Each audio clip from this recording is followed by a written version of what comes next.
All right, everybody, so the last step is putting all this together and jumping in and finding the asymptotes and holes and putting them onto a graph itself. So a quick recap of the skills that we've done so far today. In our first video, we looked at vertical asymptotes.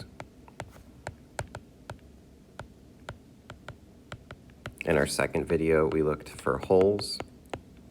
And then in our third video, we looked for horizontal asymptotes. All of these things are going to help us basically make some graphs here today. So first things first, vertical asymptotes, we take our denominator and set it equal to 0. So we're going to use this function as our example for today.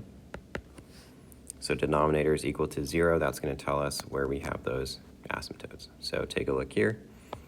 X squared minus 1 equals 0. Well, this is factorable. We're going to put this into our box here. X squared and minus 1. We can use plus 1 and minus 1 to factor. So x plus 1 equals 0. X minus 1 equals 0. And then we can go ahead and solve here. So there is 1.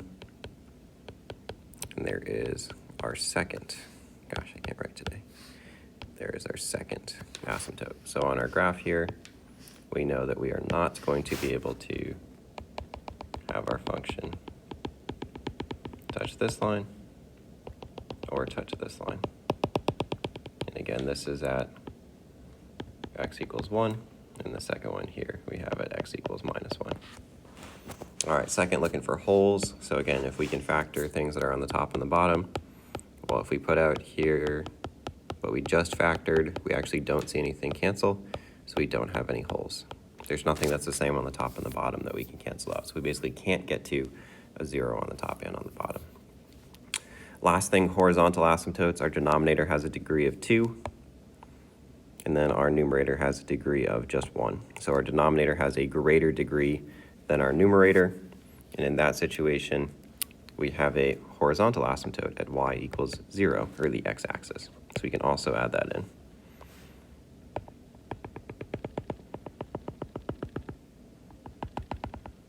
So we know that our function has to fit basically between these lines somewhere, and then at this point, we can plug in values to basically get an estimate of what this is going to look like. So you can plug them into your calculator. Again, plug in like x equals 0, what is it going to be there, so on and so forth.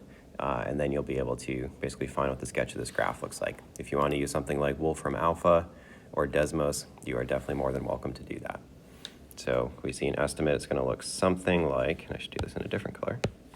It's going to look something like this. We'll have that there, and again, it can't touch either of those asymptotes. It's not going to cross over them.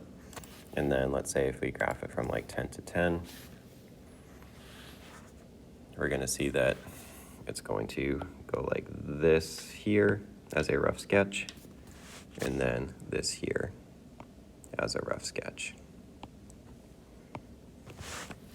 So that's the estimate of our graph, and again, we used our asymptote calculation today to figure this out. So big focus on asymptotes, putting it all together, we see a situation like this. Thanks for watching, everybody. Hopefully the new video format was helpful. 3 separate skills, 3 short videos to help you learn those separate skills.